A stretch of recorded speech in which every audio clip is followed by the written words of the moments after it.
la de Poisson, la hipergeométricas, etc. Vamos a ver algunas de ellas. Por ejemplo, la binomial.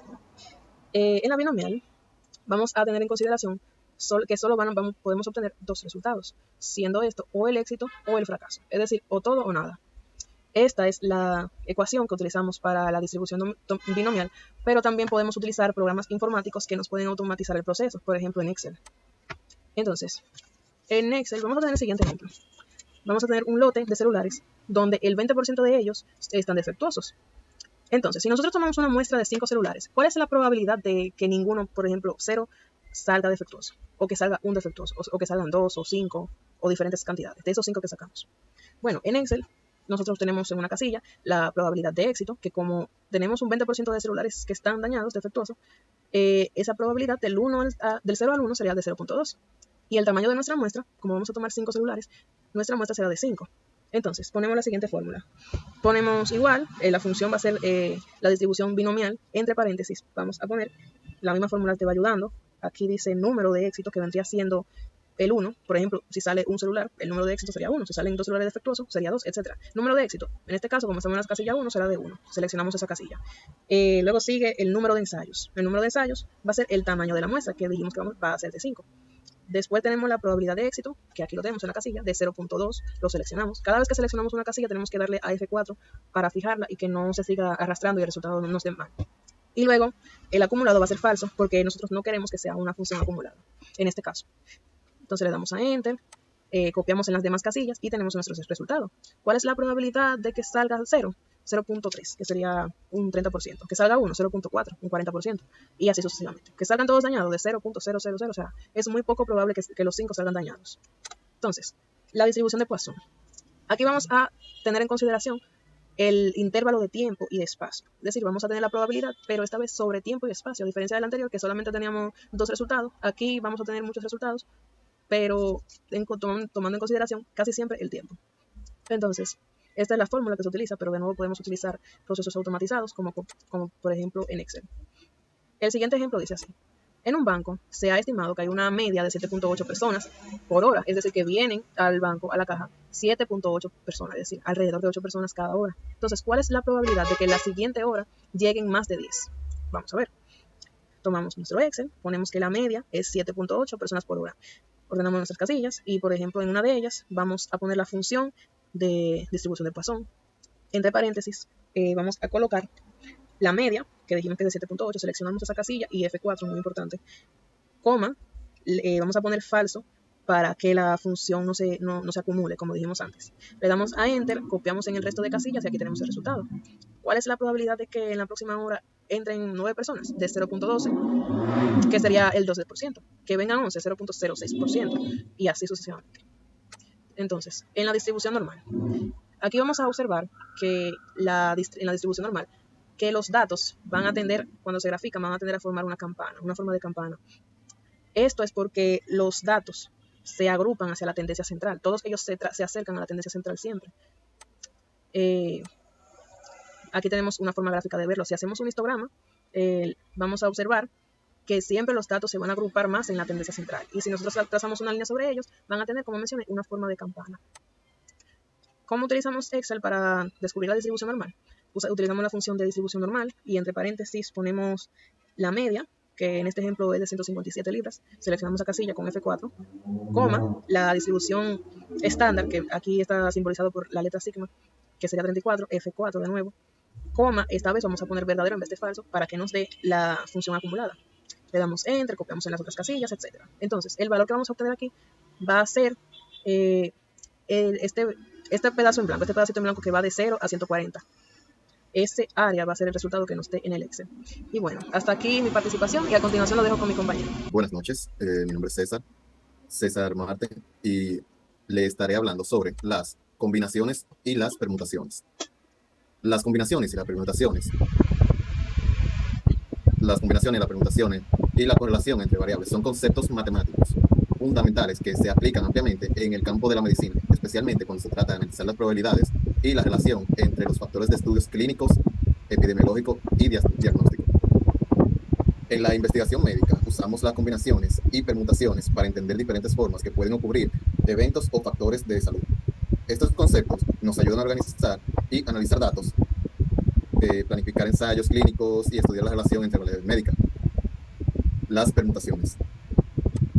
Siguiente, por favor. Las permutaciones permiten contar todas las formas que un grupo de elementos, como ya sea como el tratamiento de intervenciones, puede organizarse cuando el orden importa, solo y cuando el orden importa. Por un ejemplo, si en un estudio médico tenemos tres tratamientos, ya vamos a decirle A, B y C, que se pueden aplicar en diferentes secuencias, las permutaciones nos dicen cuántas formas diferentes podemos aplicarlo, ya sea ABC, ACB o BAC, etc. En total, hay 6 formas diferentes de combinaciones.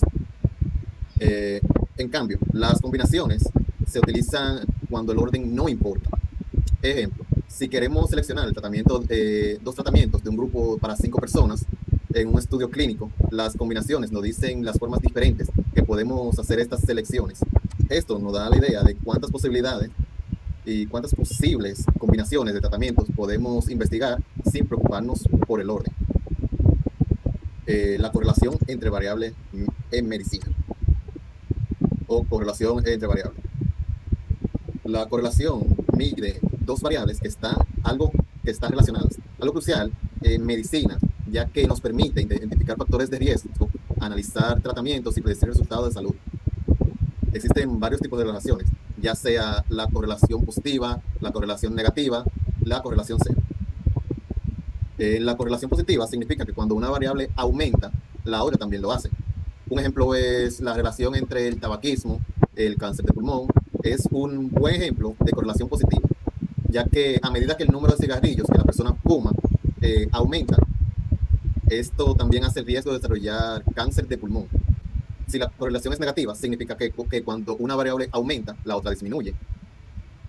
Por ejemplo, sería el estudio de los ejercicios físicos y las enfermedades cardíacas, que se ha encontrado una correlación negativa entre sí. O sea, cuanto más ejercicio hace una persona, menor es el riesgo de desarrollar enfermedades cardiovasculares. La correlación cero, que es la tercera, es una correlación cercana a cero, como el nombre lo indica. No es una correlación significativa entre las variables. Un ejemplo sería que no hay correlación significativa entre el color de los ojos y el riesgo de hipertensión. El color de los ojos no tiene que ver totalmente nada con la presión arterial. Eh, las probabilidades condicionales en medicina. La probabilidad condicional se utiliza cuando queremos saber la posibilidad de que ocurra un evento médico, dado ya sea que se ha presentado un evento relacionado, por un ejemplo, un paciente que tiene glucosa alta, podemos calcular la probabilidad de condicional de que este paciente tenga diabetes. Esto se expresaría como P de paciente, diabetes, glucosa alta. Esto ayuda a tomar a los médicos decisiones informadas en base al paciente. La aplicación de modelos predictivos sería que en medicina también utilizamos modelos matemáticos, la regresión logística para predecir la probabilidad de que eventos basados en múltiples variables, ya sea, por ejemplo, que podemos predecir la probabilidad de que un paciente sufra un infarto basándonos en factores como la edad, el nivel de colesterol, la presión arterial. Esto nos permite el tratamiento y mejorar los resultados médicos. Ya para concluir, los conceptos de permutaciones y correlación entre variables proporcionan una base sólida para analizar los datos y tomar decisiones informadas. Estas herramientas nos permiten a los médicos investigar diferentes tratamientos, identificar riesgo, mejorar la predicción de los diagnósticos y tratamientos. Muchas gracias. Eso es todo de mi parte. Una prueba de hipótesis una prueba de hipótesis es una regla específica. Si se puede aceptar o rechazar una afirmación acerca de una población dependiendo de la evidencia proporcionada por una muestra de datos. La hipótesis examina dos hipótesis opuestas sobre una población, la hipótesis nula y la hipótesis alternativa. La hipótesis nula es el enunciado que se probará. Por lo general, la hipótesis nula es un enunciado de que no hay efecto o no hay diferencia de la hipótesis alternativas, que es el enunciado, que desea poder concluir que es verdadero de acuerdo a la evidencia proporcionada por los datos de muestra. Es decir, ya para conglomerar, sería que la prueba de hipótesis es una prueba que se le hace a una muestra de personas. Por ejemplo, hay una población, se tomarían algunas 15 personas, por así decirlo, y en base a esa persona se haría una hipótesis, o sea, se plantearía la hipótesis. puede ser peso, el nivel de peso, que sería algo con zonas que están entre las 140 libras hasta las 165, dependiendo de la muestra, de lo que diga la muestra, se debería evidenciar. Esto nos dirá qué tal está el peso en esa muestra de población, que sería un indicativo de cómo va la población en general. La varianza. La varianza se utiliza para entender la variabilidad en la respuesta de los pacientes en un tratamiento. Por ejemplo, si un grupo de pacientes reciben una nueva, ay, Dios mío. Ok, voy a iniciar de nuevo. Ese pedazo vas a tener que contar.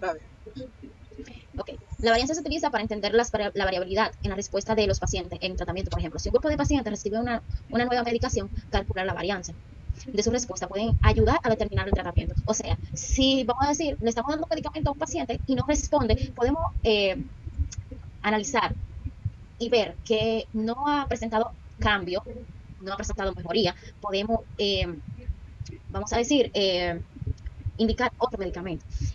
Para calcular la varianza de su respuesta puede ayudar a determinar si el tratamiento es efectivo en general o si hay pacientes que responden a manera diferente. Por ejemplo, es como decir, puede ser que yo sea inmune a la penicilina, por ejemplo, pero hay pacientes que no.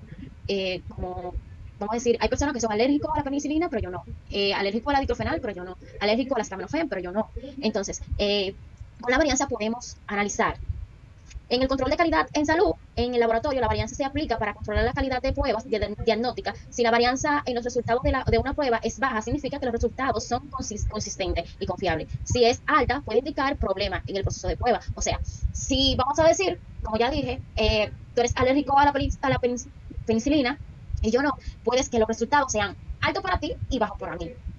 Entonces, en la investigación de ahí me confundo un poquito porque yo soy como media, ustedes saben, hay palabras que no la pronuncio bien, porque soy un poquito como media lepa, pero okay. En la investigación epidemiológica, estudiar la incidencia de la enfermedad, los investigadores pueden usar las varianzas para evaluar cómo varían los diferentes grupos poblacionales, por ejemplo, por edad, por sexo, ubicación geográfica. Esto ayuda a identificar factores de riesgo y diseñar intervenciones. Por ejemplo, vamos a decir, como antes dije, si yo soy alérgica a la penicilina y vamos a decir Angelina no o César no, eso me indica que yo puedo hacer un análisis donde, vamos a decir, el 30% no es alérgico, pero vamos a decir, el 70% sí. Entonces, esto nos ayuda a probar que esa cantidad de personas sí son alérgicas y las demás no. En conclusión, la varianza es una herramienta poderosa que nos ayuda a comprender mejor los datos y la variabilidad en diversas aplicaciones dentro del campo de la salud. Esta fue mi parte. Gracias. Bueno, yo voy a concluir explicando una partecita de la desviación estándar. Tenemos que la desviación estándar es una medida de extensión o variabilidad en la estadística descriptiva. Se utiliza para calcular la variación o dispersión en la que los puntos de datos individuales difieren de la media. Entonces vamos a tener un valor que nos va a decir qué tanto difieren en promedio de la media los valores, qué tanto suelen alejarse. Entonces, una desviación baja va a indicar que los puntos de los datos están muy cerca de la media, mientras que la desviación alta muestra que los datos están dispersos en un rango mayor de valores. Entonces, la desviación baja significa que los datos están muy cerca de la media y la alta que los datos están muy alejados. La fórmula para calcularlo es S, igual, que S representa la desviación estándar, igual a la raíz de la sumatoria T, entre paréntesis X, que es cada valor, menos X al cuadrado, entre N menos 1, siendo X con la raíz encima la media aritmética. Por último tenemos el valor P, que en estadística nos va a decir que el valor P se define como la probabilidad de que un valor estadístico calculado sea posible dada una hipótesis nula cierta. En términos simples, el valor P ayuda a diferenciar resultados que son productos del azar del muestreo de resultados que son estadísticamente significativos. Aquí tenemos una gráfica que nos muestra el valor P aquí al final, esta última colita. Bueno, hasta aquí fue la participación de los grupos. La parte final le tocaba a una chica, pero ella decidió al final retirarse de la materia, entonces nos dividimos la parte final entre varios integrantes. Espero los temas hayan quedado claros y que hayan sido de provecho para todos y que los ayude a estudiar más sobre el tema. Muchas gracias.